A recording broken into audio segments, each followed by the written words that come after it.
श्री शिवाय नमस्तुभ्यम। भक्ति सागर चैनल में आपका हार्दिक स्वागत है।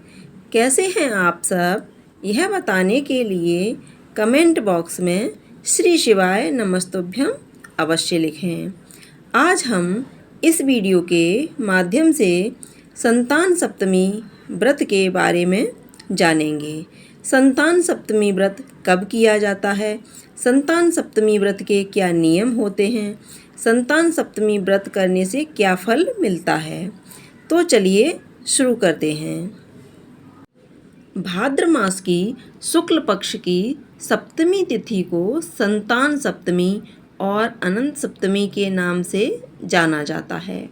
भविष्य पुराण में बताया गया है कि सप्तमी तिथि भगवान सूर्य को समर्पित है। सप्तमी तिथि के दिन भगवान सूर्य की पूजा अर्चना करने से आरोग्य और संतान सुख की प्राप्ति होती है। भविष्य पुराण में बताया गया है कि भगवान सूर्य की अष्टदल बनाकर उनकी पूजा करें, भगवान को घी का दीप दिखाएं और लाल फूल, अगर लाल कनेर का फूल मिल जाए तो यह और भी उत्तम फलदायी होगा। इनके साथ गुड़ और आटे का प्रसाद बनाकर भगवान सूर्य को अर्पित करें। सूर्य देव की पूजा में लाल वस्त्र धारण करना चाहिए। संतान सप्तमी व्रत के क्या क्या नियम हैं, आइए जानते हैं। संतान की कामना से जो लोग संतान सप्तमी का व्रत रखते हैं उनके लिए नियम है कि इस व्रत को दोपहर तक कर लें। शिव पार्वती की प्रतिमा को सामने चौकी पर रखकर उनकी पूजा करें। पूजा में नारियल, सुपारी और धूप दीप अर्पित करें। माताएं संतान की लंबी आयु और उनकी रक्षा के लिए कामना करते हुए भगवान शिव को कलावा लपेटें, यानी कि कलावा चढ़ाएं। कलावा को बाद में संतान की यानी कि पुत्र की कलाई में बांध दें। संतान सप्तमी व्रत की कथा श्रवण करते हैं। संतान सप्तमी व्रत संतान सुख प्रदान करने वाला व्रत है। इस व्रत से संतान को आरोग्य और दीर्घायु की प्राप्ति होती है। भगवान श्री कृष्ण ने एक बार पांडु पुत्र युधिष्ठिर को भाद्र मास की शुक्ल पक्ष की सप्तमी तिथि के महत्व को बताते हुए कहा था कि इस दिन व्रत करके सूर्य देव और लक्ष्मी नारायण की पूजा करने से संतान की प्राप्ति होती है। भगवान ने बताया कि इनकी माता देवकी के पुत्रों को कंस जन्म लेते ही मार देता था। लोमस ऋषि ने माता देवकी को तब संतान सप्तमी व्रत के बारे में बताया।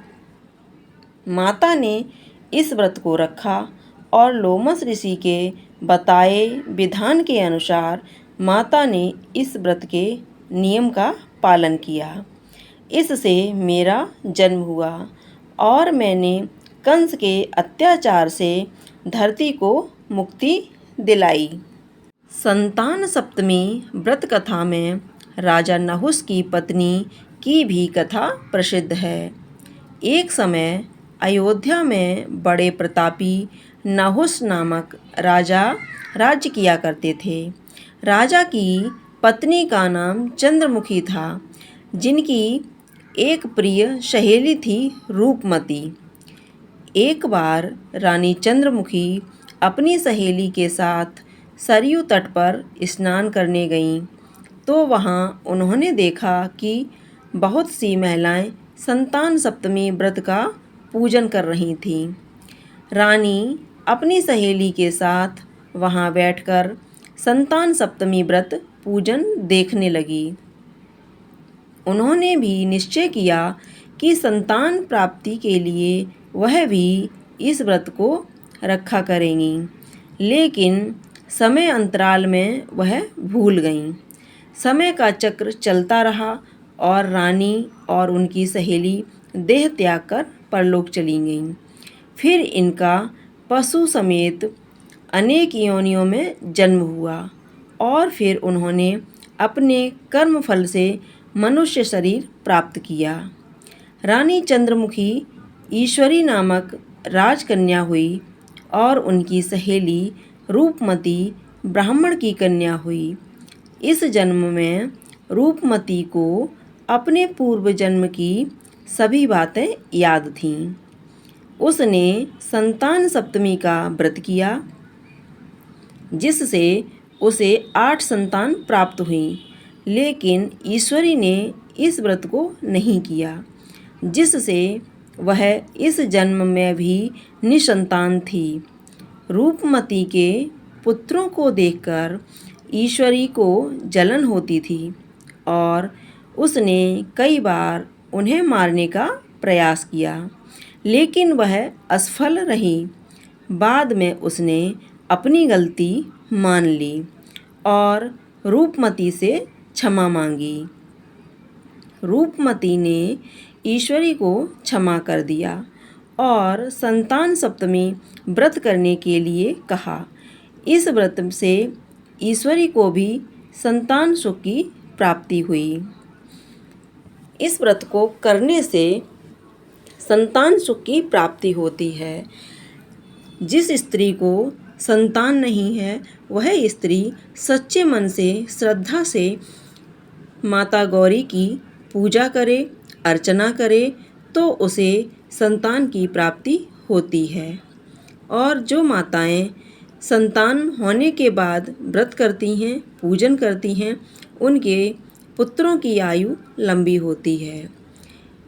जिस स्त्री के पुत्र नहीं है, वह पुत्र की कामना करते हुए इस व्रत का पालन करती है, तो माता पार्वती उसकी गोद अवश्य भरती हैं। इसलिए यह सप्तमी व्रत का नाम संतान सप्तमी व्रत पड़ा। तो यह संतान सप्तमी व्रत की कथा पूर्ण हुई।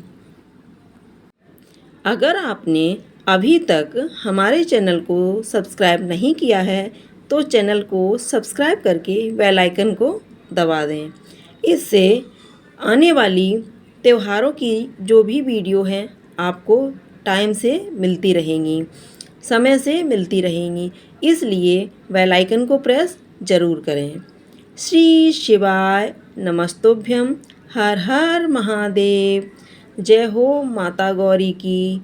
जय हो माता गौरी की। श्री शिवाय नमस्तुभ्यं। हर हर महादेव। शिव शंभू।